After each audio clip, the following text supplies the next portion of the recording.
Generally, if you want to get the best performance ones, use OpenAI functions, as Eli was saying, keep it kind of like really focused and narrow. The biggest blocker that we see when people are building agents today is just hard to get them to a level of reliability where they actually work. You can't kind of just give them functions and expect them to work off the shelf. There's a lot of, you can do that and you can get a Twitter demo, but then getting it to work reliably is a lot more work. And specifically the type of work that we see being done is really clever and advanced and detail-oriented, like prompt engineering, communicating really clearly, and this includes function descriptions as well, communicating like really clearly what it should be doing, and then also really clear and precise kind of function selection. So if you want an executive assistant that can manage your calendar, you need to give it access to read the calendar. And maybe like the generic, I was actually working on this the other week, and the Google Calendar API is very broad, so maybe you want to give it, like, when we go to the calendar, we click on like the day view, and then the month view, and the week view. So maybe that's a slightly easier way for an agent to think about interacting with the calendar. And so I would basically encourage people to really carefully think about what they're telling the agents to do, and really carefully think about what functions they're giving the agents to do. And it's very, very likely that the default prompts that you see in Langchain or anywhere, and the default functions that you have in Langchain or anywhere else won't be enough to kind of like get the job done, and you'll have to customize them, and you'll have to give them custom functions. We've been hearing this for a while. We've been working on kind of like tools to help people do this better. One of the things that we recently launched this week is Lanesmith, which basically, I can't really describe it well, but we call it kind of like a debugging, testing, evaluation, logging framework for Langchain and in general LLM applications. And so we'll give everyone here early access, and we can send around the code in the Slack channel afterwards. But just to give kind of like a very quick overview of what it is and why we think it's useful. It basically logs everything in the background. You can kind of see all the different chains and agents executions that are happening. And then importantly, this gets into the debugging mode, which is where we mostly use it. Let me just go full screen. You can click into runs and see kind of like what exactly is happening. So you can see here that we have an agent executor. This is actually not a project that's even in Langchain. This is an open source project built on top of Langchain. And you can see here that they're giving it some tools. You've got the calls. You can click into a chain. You can see that this is the LLM, and this is just prompt plus language model. You can keep on clicking down, and now you can see exactly what's going into the language model and exactly what's coming out. So a lot of errors and bugs that we see, there's basically two big things that go into building language model applications. There's like the prompts, and then there's all the data processing. So when you're passing it documents, what does that actually look like when it's going into the language model? When you're splitting text, how big are the chunks that you're splitting it into? And so seeing exactly what's going into the language model and exactly what's coming out of it can be a really good way to sanity check that you're doing it properly. You can also then hop into a playground and mess around with it here, so you don't have to kind of like copy paste. This is really, really useful for debugging something that happened like halfway down like an agent execution trace. If you get to a point where it's done one or two steps and then it makes an error, how do you kind of like isolate where it is at that specific point? And so kind of like this level of debugging will allow for that. So yeah, we'll give people access to this. Would love feedback. I'll be hanging around kind of like all afternoon and evening. Would love feedback. Also happy to help kind of like get up and running with it. Really excited to see what people build. I think like, but the only other thing I'd say, like I think like I think the project that won last time was an agent eval thing, right? Yeah, I would love to see an actual agent win this one and not a project for evaluating agents. That would be my only thought. But you know, I'm sure it'll be a fun afternoon, and yeah, see you guys around. Thanks for having me.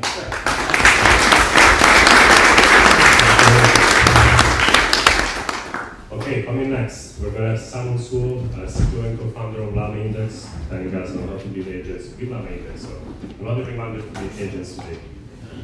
There you go. Yeah, all right, let's wait a couple of seconds for the slides to load first. Okay, as that's going, let me introduce myself a little bit.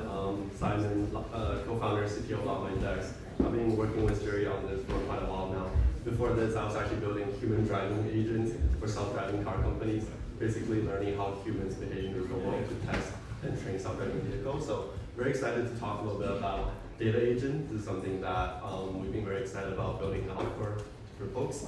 As Eli has talked about, this empowered knowledge worker is really the future, but we got to focus on building the very specialized use cases. So for example, an executive assistant needs to read the latest emails, correctly retrieve the relevant context, whether that's within Notion or Slack, and maybe pass that off to sort of a sub-agent for analysis, and then finally send an update to Slack. So building this broad agents probably, you gotta build the most special things to deliver value, and LlamaIndex is the toolkit or data framework to help you do that. Very quickly, I think people already are familiar with the core components. We just added sort of our native implementation of agent reasoning loop, whether that's the OpenAI function calling agents or the React agent that work with all the LLMs. And we actually recently launched the Llama Hub, various different toolkits, co-contributor, Slack, Notion, Zapier, where we have 15 plus tools and 100 loaders. So very easy to get started to build out your specialized agents. Now, here's a couple lines of code that you can build an agent. I think we're all familiar with this, so I'll pass that. I think what I want to spend the most time talking about sort of are these advanced considerations in building data-specific agents. One is to basically the challenge of operating over different data sources and really index and retrieve different type of data, whether that's unstructured or semi-structured or structured. And second of all, like how do you build hierarchical agents and sort of pass off the specialized task to a sub-level agent that the top-level agent can orchestrate. And lastly, some of the utility tools that we can that we have in LlamaIndex to help you handle large API responses. How do you retrieve the right tools over a large number of APIs? And how do you really have these practical tooltips to design the robust tools that an agent can use? First of all, how do you retrieve and analyze data from different knowledge bases? This is something that LlamaIndex does specifically well. We have a toolkit, many different types of query agents that can act as data tools over the agent framework that you're building. And this could include summarization, search, text-to-SQL, document comparisons, and combining structured data with unstructured data. And the benefit of this is that it provides a very simple interface so that your agent can make less mistakes, and all it has to do is infer a query string over the various knowledge bases that you have. So how do you handle a large number of tools? This is a question that we get from various users and customers. The approaches that we have here is build an index over your tools with some LlamaIndex constructs and retrieve the most relevant ones to pass to your agent. And this will help be more robust to kind of call a different number of underlying APIs. And how to handle large responses on tools.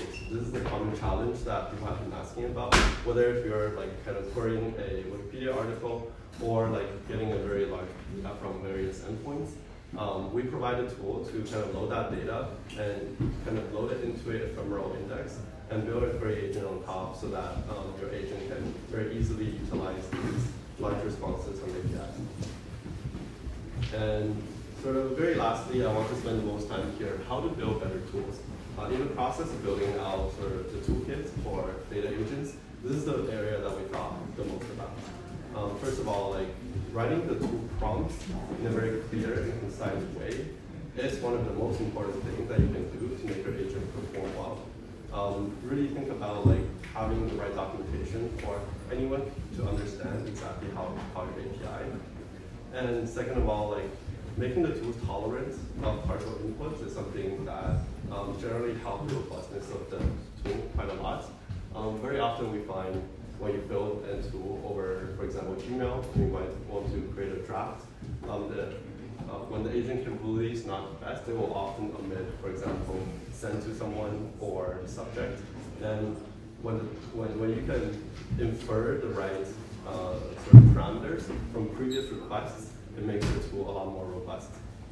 And some of the other considerations are validating the input in the function so that you can reduce the burden on the agent, and kind of returning the right error messages that guides the agents to make the right decision.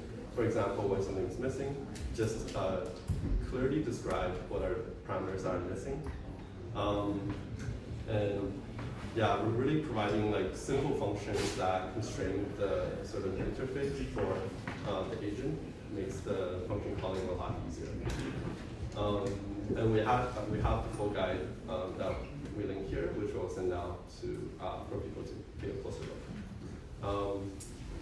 Yeah, and maybe lastly, some ideas to explore that we've been kind of thinking about how do you do automatic tool creation from client APIs in the wild? So with various, a lot of times, like within the organization, you have a lot of internal APIs in the hundreds or thousands, and manually constructing these tools, as I described in the previous slide, is very difficult. And how can you automatically leverage LLMs to create these tools from sort of undocumented APIs is a big challenge. And number two, this idea of context engine for agent applications. Very often we find that in an application, the most magical experience is when you have the most relevant context surfaced given sort of whatever state that you have in the application. If you're in an email application, really eagerly retrieving information about the sender and sort of the topic that's being discussed in your email will really create these magical experiences. In terms of the last 2 points, this idea of invisible agents is when you want to build the most magical experience, the agent should kind of like fade out of the view, basically really sort of surfacing the information that's relevant only when it's necessary. And yeah, I think I'll conclude that topic.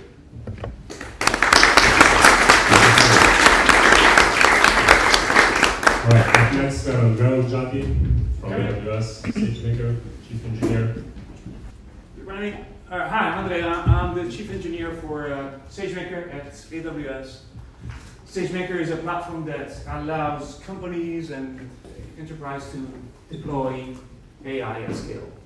We have some of our biggest customers in the world, and if somebody does AI, most of the folks that we deal with are either individuals like you or large enterprises. But I'm going to talk about what is going to happen in 6 months. Right now we're doing demos and we're all trying to build cool products, and that's awesome. Happy to talk with you later on. But what happens when you have to put these systems in production? What are you going to do? Like, you're going to keep using the largest, best models that are also the most expensive? I don't know, right? I don't know where that story is going to end. What I do believe is that choice is key. You want to be able to take whatever model works for you, whatever system works for you, and make it work at that point in time, and potentially have the ability to swap out other things. And I want to encourage you all to think about how do you build all these agents in ways that allow you to swap in, swap out, use different methods. How do you make systems, how do you build systems that will be not only cool to use, but also affordable to deploy in the enterprise? We have a bunch of choices to run. We have Amazon Bedrock, which I just talked about, but also we've seen our customers try out a whole bunch of new models. We have Llama 2, we have Falcon, we have Stable Diffusion, Excel, and a whole bunch of other systems. How do you choose? How do you go back and forth between all these systems? That's something that I would love to see maybe one of you folks work on. We also have partnerships with Hugging Face, and you can deploy to SageMaker. We have day one support on Langchain with Harrison. We talk. There you go. Everything that you support on Langchain, and you can swap things in and out. But the thing that I really I would love for you folks to focus on is kind of this one here, right? How do you measure quality? How do you know that the quality of the agents that you're going to build is constant over time? Are we good? Oh, you're good, yes. How do you know that your models are they don't suffer from toxicity, they don't generate output that you don't want? How do you build all these things? That's an area that I think is still underexplored. Because again, we're not in that phase again, but if you look ahead 6 months, a year, you're gonna want to think about that. And there's a whole bunch of cool, interesting projects there. Some of them are research, some of them are deployment into production that you can think about. And plug here, we have a whole bunch of tools to help you kind of understand, train models, fine-tune them, but also deploy them, monitor them in production. Right? How do you monitor an agent in production? How do you know that the answer that the agent gave you still makes sense? You made sense 10 days ago, but what about now? How do I know this? Like, I would love some of you folks to think about that. And integration with human annotation is going to be super important. As you build the systems, as you interact with humans, you're going to want to take some of those learnings and bring them back. How do you make all this seamless? I don't know that we have all the story in place. We have integrations with ground truth, and we have UIs, and blah, blah, blah. But I'll be around for the next hour or so, until 1:30. I cannot stay any longer. Shoot me an email if you want to connect, if you just want to talk. I'm happy to engage with you. All right, folks. Hey, have a great day. Enjoy. I want to see the coolest stuff, the coolest agents ever come out of this hackathon. All right, thank you.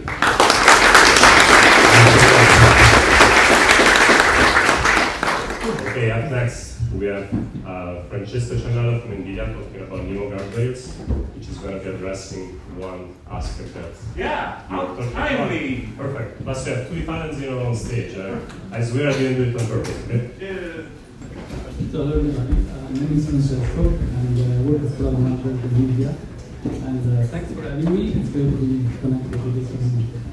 So the team I work with is developing other products like Triton, inferencing server, passage transformer, redo, that kind of things. Probably more popular in the community. This Nemo Guardrails is quite new and we launched it on end of April. And you have to think of Nemo Guardrails more as an end-to-end framework to build chatbots. It's not something transactional where you ask something and you get two workflows or something like that. It's more of a framework end-to-end.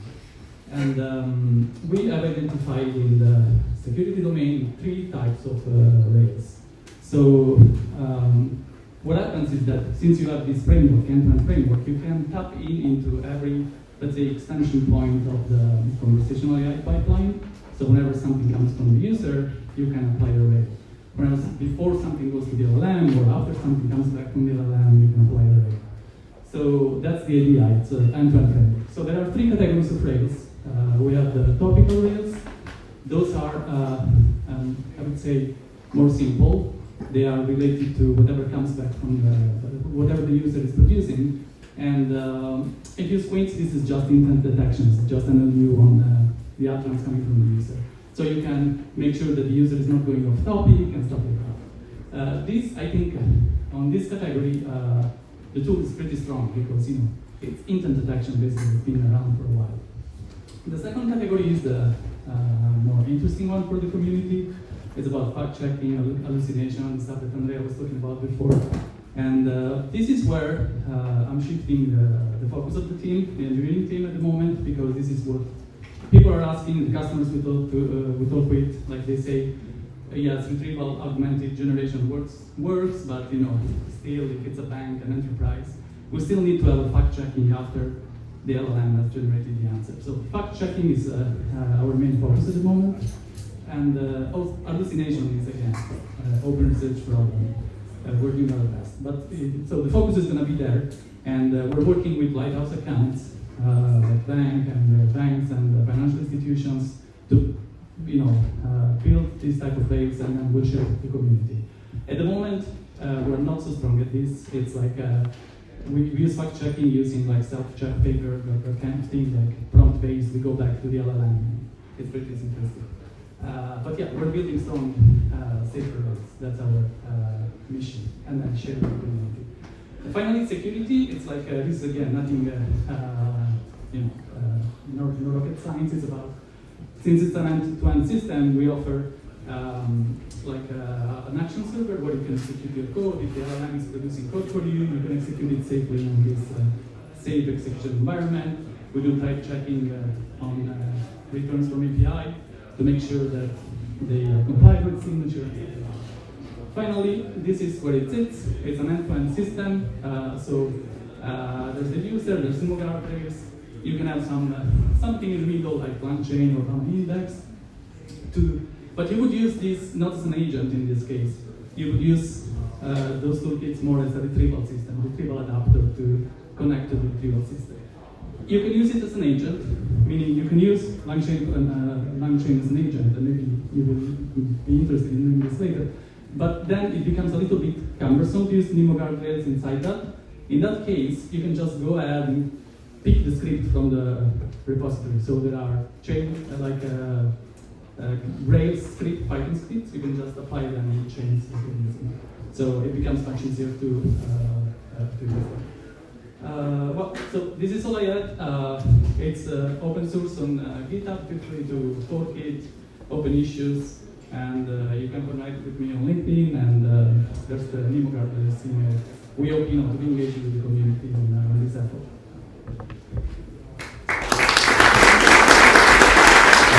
Next, we have Cory from Pinecone. One of the most.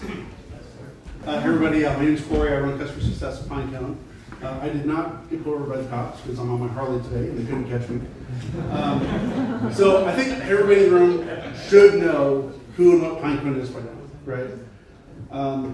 The reason I'm here is, first off, to help anybody get started. If you don't already have a Pinecone account, come find me. We'll get you set up. I'll walk you through it. The other is there's been a lot of talk about context windows and large context windows rendering vector databases obsolete. Very much not true. There's been two studies recently. One, a paper out of Stanford. One was a study that our own researchers did that corroborated their results, which is that as the context windows grow, the agent's only going to look at the first part and the very end part. Right? So if you have 100,000 tokens, it's only going to consume the first 2,000, 3,000, and then the last 2,000 or 3,000. Everything in the middle is just discarded. So that's where vector database comes in. We can store all of that individually, and the agent can go back, reference it, get the proper context, and actually perform the way you expect it to perform. So that's really all I have to say. I'll keep it short and sweet. And again, if you need help at all with using Pinecone today, I'll be here until at least 5 or 6.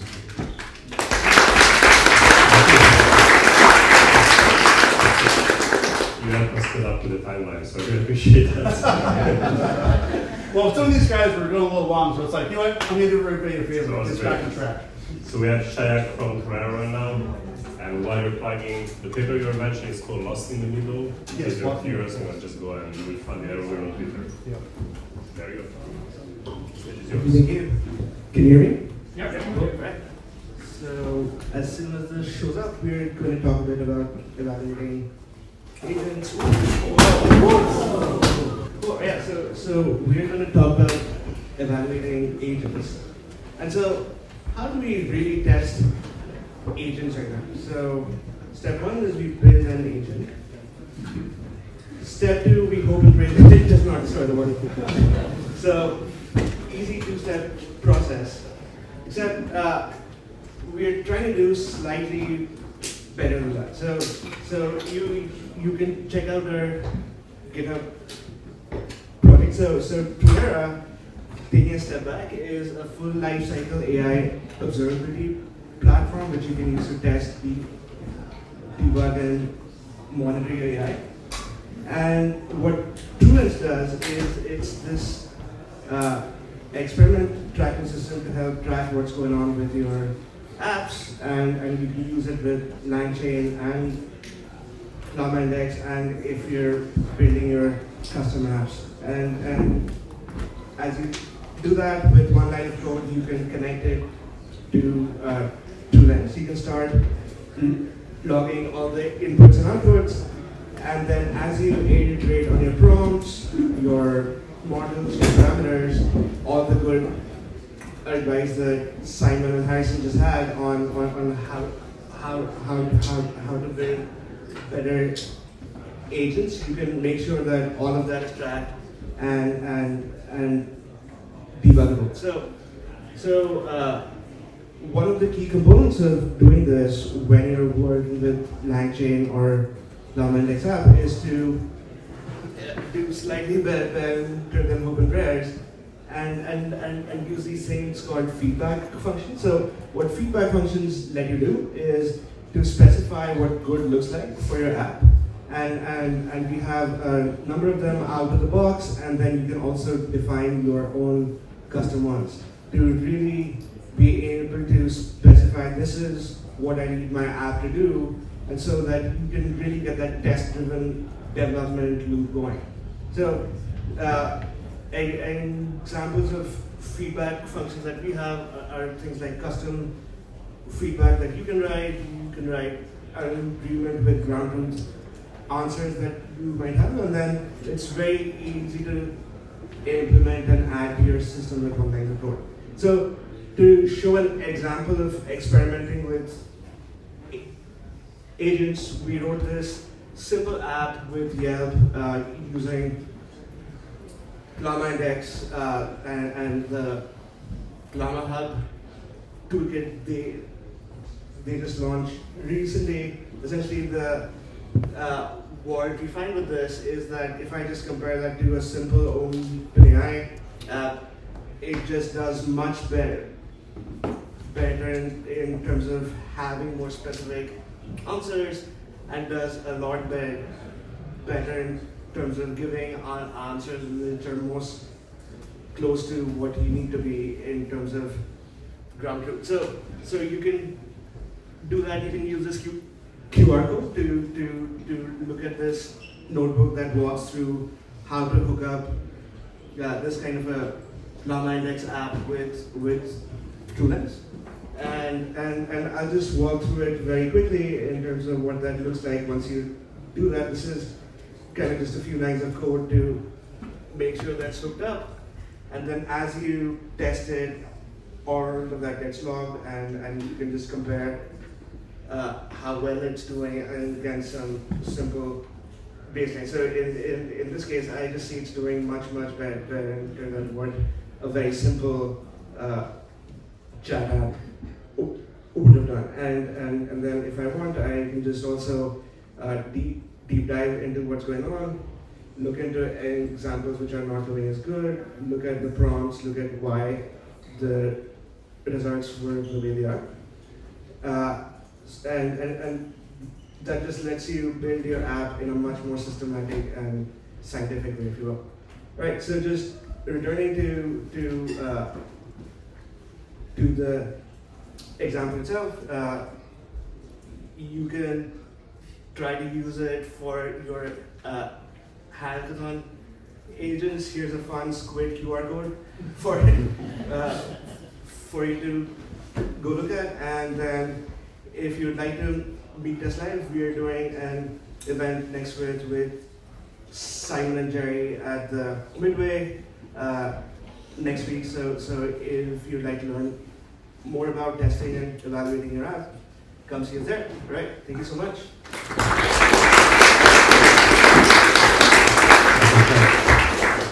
All right, another very familiar phase of the AGI house. Deep. Come tell us about how to build autonomous apps with the MultiOn API. Yeah, so very excited to be here. And what we're doing is we essentially have a MultiOn API, and we basically just got it into Langchain just this morning, so thanks Jason for that. And so you can just use MultiOn through our API from like Langchain or from our Python SDK. We also have a JavaScript SDK if you want to use it through that. And the way to think about this is essentially like it's like a new browser. So if you want to do anything on the browser, you can basically hit an API that will automate any sort of web interaction, do that for you and send it back, along with a screenshot of what's happening, and then you can customize it, give different instructions. It can show you as a starting out, like how the workflow works, and then give some examples. So this is how like MultiOn works if you are using it like manually.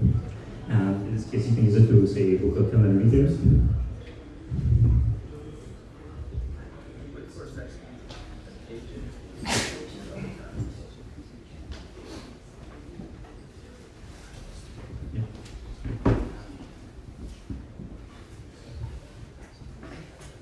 And so it gets triggered to do one other things.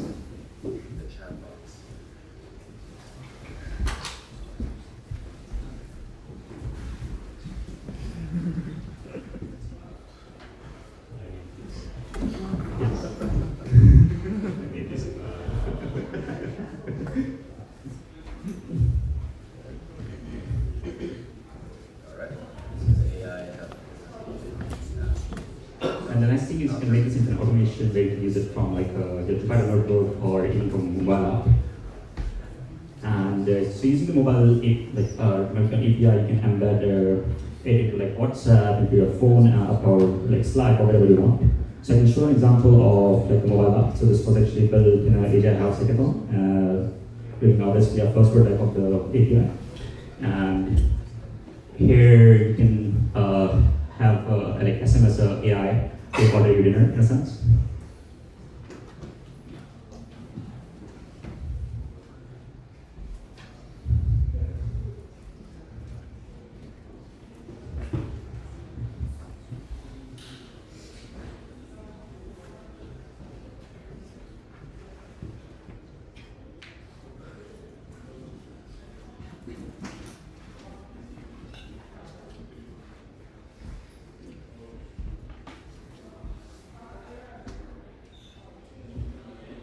And then you can see we can do everything. So currently this is running on your laptop.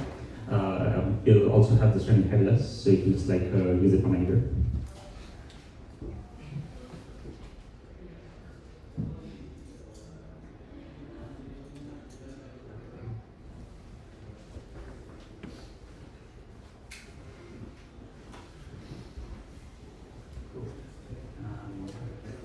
Okay, DoorDash is my wrong address, but yeah. And so yeah, so the goal for the hackathon is like to build autonomous apps, and you want to be able to build like very like autonomous apps that can do like a lot of different things on the internet. And so you can just like connect to our API and be able to like do any sort of like internet interaction. I'll show you a final autonomous app we built, which can actually where we can actually use AWS. So let's see. Okay. So this is, we connected ChatGPT with our MultiOn API, and here we had it like modify its own AWS backend. For example,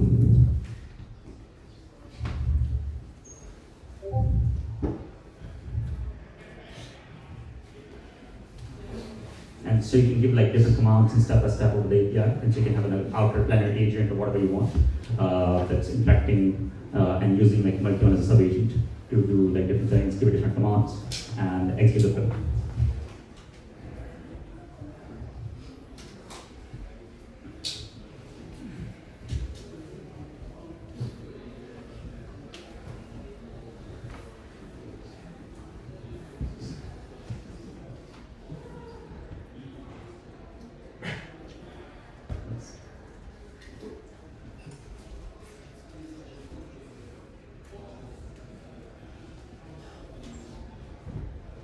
And here you can go and redeploy it on the backend.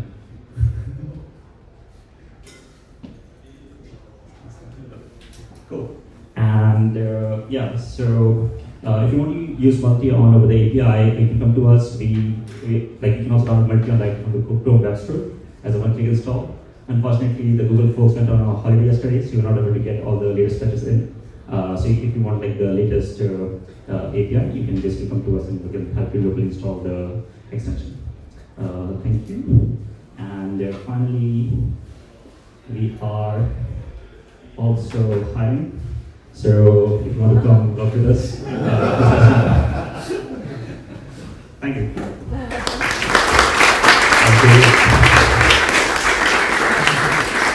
Alright, Sonal from Meta/Fear, talking about the future of autonomous apps. Hi, my name is Sonal. This is going to be a very different talk. There are no APIs in there, no code, nothing. It has a few slides, but I want to talk about, from my prior experience of working on assistants and LLM and NLP, what do I think is the future of autonomous apps? And I want to make sure here's my vision of future of autonomous apps.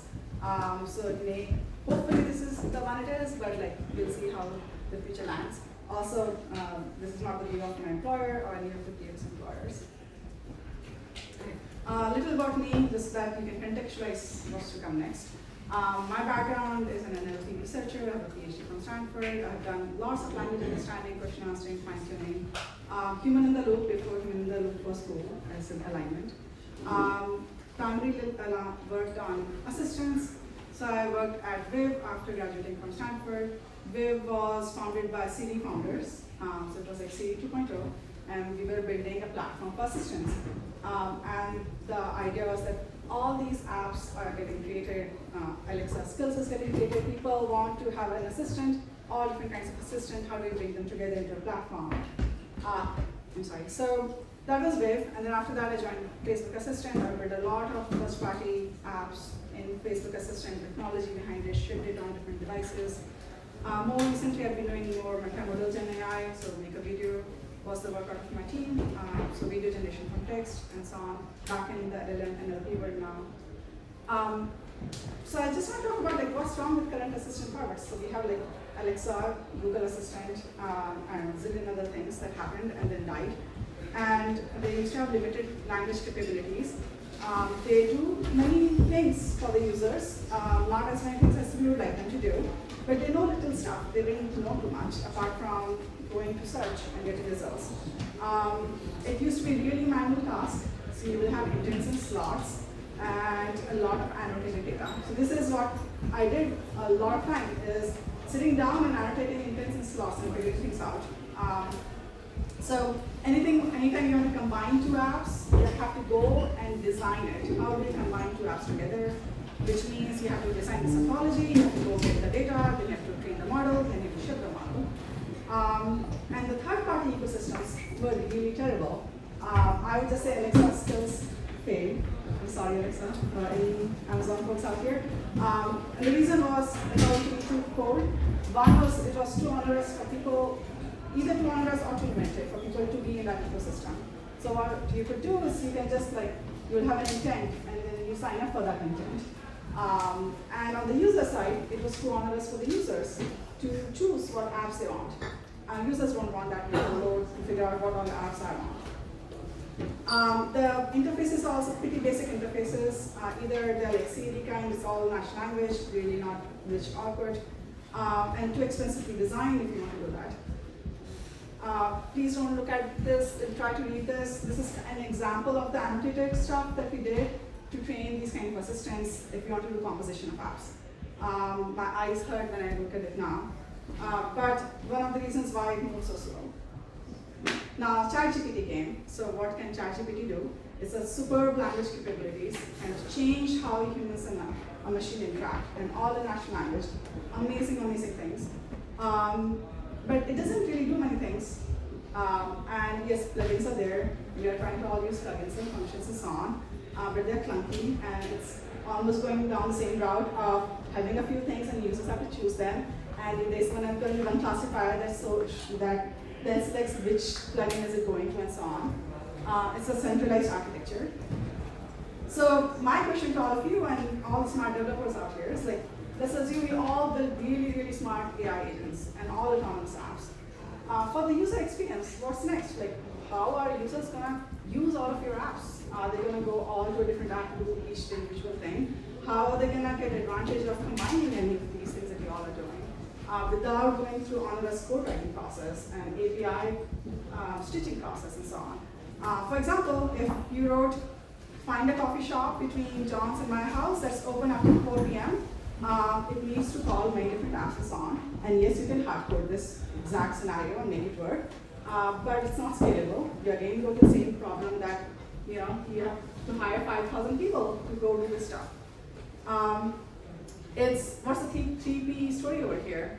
How do we not become Google Assistant third-party story or Alexa third-party story? Any third party we can imagine in the assistant space, which was, as I mentioned, too hard to integrate, too hard for the users to decide.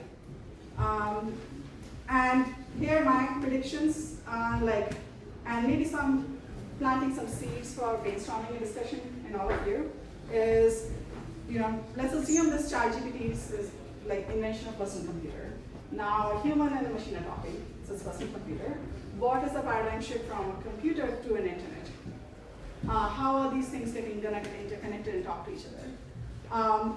So first thing is, I think from a technical perspective, all of these agents are going to be more specialized, and maybe I shouldn't say this in the AGI house, but I do think that I'm a big believer in fine-tuning and making an agent really fine-tune on your data, make it really, really well, work on your task. Similar as humans are specialized. We have some general intelligence, but we all know very different things. We are trained in different things. And I do believe the AI agents of the future would be specialized. So right now, we used to use prompt engineering to get unblocked, but I would say that if you could use how to fine-tune the models, that's even much better, because then you can make your app much more intelligent. It's going to be decentralized. In the future, all these apps and companies will have an AI agent. All of you are building AI agents. If there's one centralized place to do this, then again we'll run into the exact same problems. We'll have to figure out how do we make this a little bit more decentralized. Obviously, it cannot be fully decentralized. There has to be still some guardrails against adversarial modes and so on. But if we want to be successful in actually integrating this into an internet, it will need to be decentralized. The third thing is rich interfaces. Natural language is a great unifier. It's amazing. Humans have developed natural language over thousands of years. It's a really good way to communicate. But we also have screens now. And so can we make use of the screens much better? One of my learnings from being in the assistant area for a very long time is that it's very good. Natural language is good for certain things, especially if you're driving or something. But screens are even better for some other things. So if I have something on the screen, which I can generate, let's say UI I can generate with GenAI now, it's much easier for me to tap on it than to speak to it. So it's going to be like the interfaces are going to be more multimodal, not just language-based assistant. But now you don't have to go and design every single interface. You can go use GenAI to generate these interfaces on the fly and improve them and so on. So here, that's it for me. Maybe some, hopefully that sparks some conversations around what's the future, where it is going. Thank you, and this is my email ID to reach out.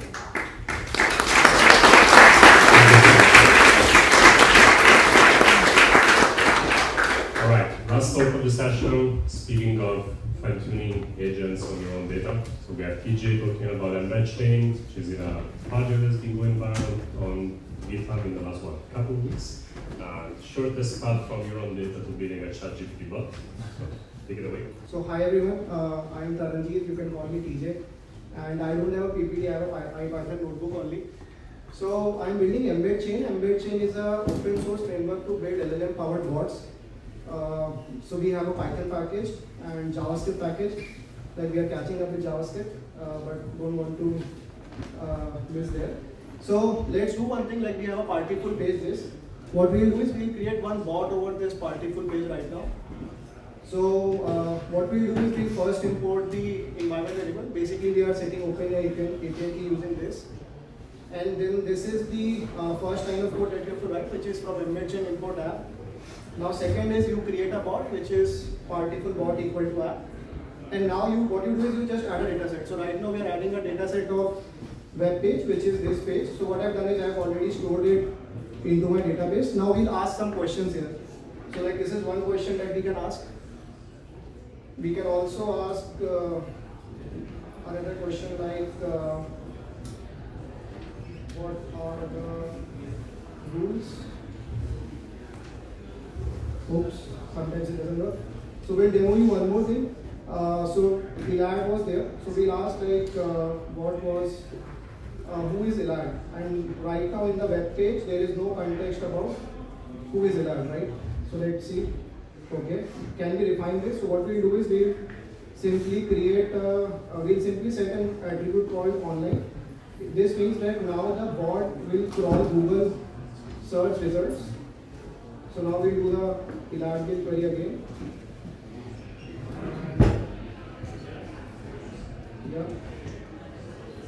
So now it will get some context about Elad from Google and it will give us answer. So now what our pitch is, we are trying to be fast for creating LLM powered bots over your own dataset or any dataset. Behind the hoods, we are solving three problems. One is we are abstracting the entire process of chunking, embedding and storing in a vector database. Problem 2 is like we are figuring out the best retrieval strategy given a data type. And problem 3 is we are working on managing updates like the Levenstein distance and like diffing algorithm for embeddings.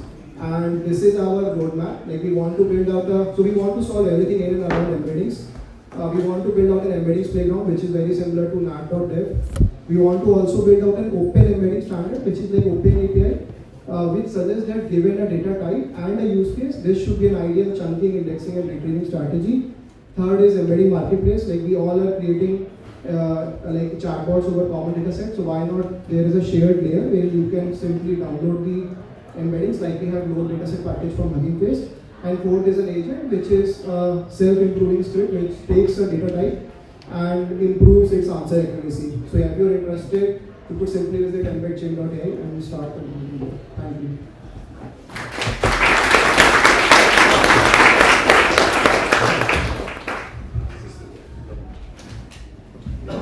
Okay, thank you, TJ. I would say let's give another round of applause for the speakers who came here.